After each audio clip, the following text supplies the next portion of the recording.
Well, let's see if we can finish this story. And of course, some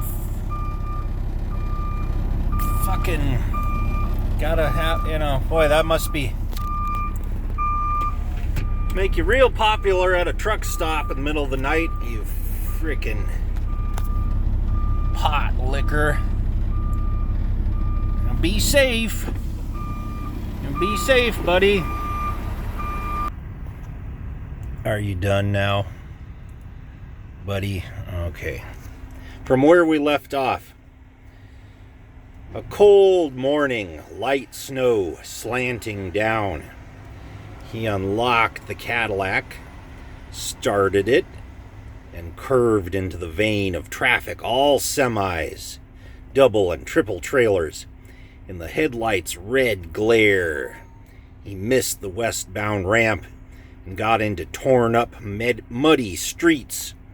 Swung right and right again, using the motel's sleep sign as a landmark, but he was on the wrong side of the interstate, and the sign belonged to a different motel.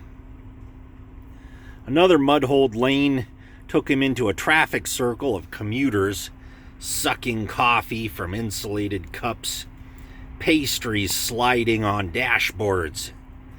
Halfway around the hoop, he spied the interstate entrance ramp, veered for it, collided with a panel truck emblazoned, "Stop smoking, hypnosis that works." Was rammed from behind by a stretch limo. The limo, in its turn, rear-ended by a yawning hydroblast operator in a company pickup. He saw little of this, pressed into his seat by the airbag, his mouth full of rubbery, dusty taste, eyeglasses cutting into his nose. His first thought was to blame Iowa and those who lived in it. There were a few round spots of blood on his shirt cuff, a star-spangled Band-Aid over his nose. He watched his crumpled car pouring dark fluids onto the highway, towed away behind a wrecker. A taxi took him, his suitcase, the Homburg funeral hat, in the other direction to Posse Motors, where lax salesmen drifted like this. Oh, you people and your noisy crap. Well, this is a place of business here. It's not a public library.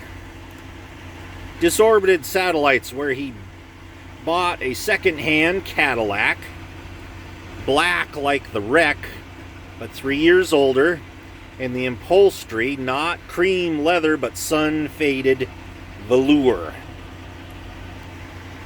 He had the good tires from the wreck brought over and mounted. He could do that if he liked, buy cars like packs of cigarettes and smoke them up. He didn't care for the way it handled out on the highway, throwing itself abruptly aside when he twitched the wheel, and he guessed it might have a bent frame. Damn, he'd buy another for the return trip. He could do what he wanted. He was a half hour past Kearney, Nebraska, when the full moon rose, an absurd visage balanced in his rearview mirror. Above it, a curled wig of a cloud, filamented edges like platinum hairs. He felt his swollen nose, palped his chin tender from the stun of the airbag. Before he slept that night, he swallowed a glass of hot tap water, enlivened with whiskey, crawled into the damp bed. He had eaten nothing all day, yet his stomach coiled at the thought of road food. He dreamed that he was in the ranch house, but all the furniture had been removed from the rooms, and in the yard, troops in dirty white uniforms fought.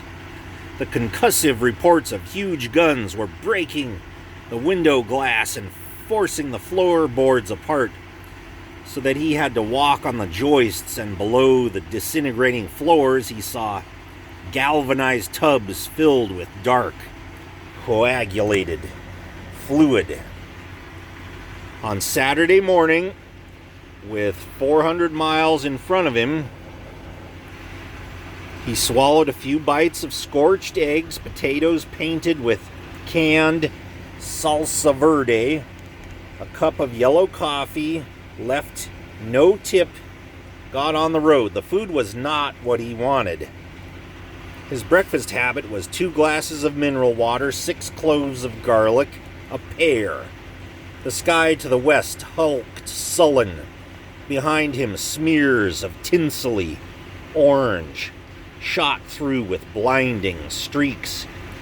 The thick rim of sun bulged against the horizon. He crossed the state line, hit Cheyenne for the second time in 60 years. There was neon, traffic, and concrete, but he knew the place.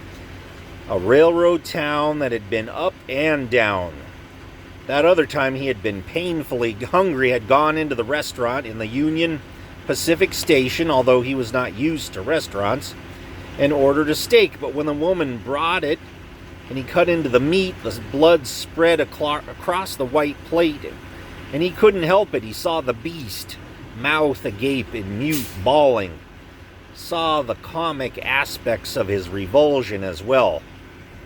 A cattleman gone wrong.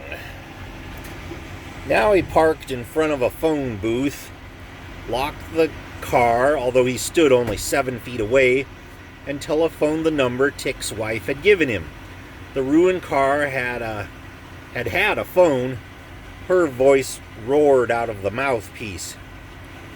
"We didn't hear her, so we wondered if you changed your mind." "No," he said, "I'll be there late this afternoon. I'm in Cheyenne. The wind's blowing pretty hard. They're saying it could maybe snow in the mountains." Her voice sounded doubtful. "I'll keep an eye on it," he said. He was out of town and running north in a few minutes. The country poured open on each side, reduced the Cadillac to a finger snap. Nothing had changed, not a goddamn thing. The empty, pale place and its roaring wind, the distant antelope as tiny as mice, landforms shaped true to the past. He felt himself slip back, the calm of 83 years, sheeted off him like water, replaced by a young man's scalding anger at a fool world and the fools in it. What a damn hard time it had been to hit the road. "You don't know what it was like," he told his ex-wives until they said they did know. He'd pounded it into their ears 200 times, the poor youth on the street holding up a sign asking for work, and the job with the furnace man, yada, yada, yada. 30 miles out of Cheyenne, he saw the first billboard. Down Under, Wyoming. Western fun, the Western way. Over a blown-up photograph of kangaroos hopping through the sagebrush and a blonde child grinning in a manic imitation of pleasure. A diagonal banner warned, "Open May 31st. And we'll leave it there for now. It's my bookmark. We'll pick it up from there. I hope they hurry the hell up. I'd like to get home while I'm still young.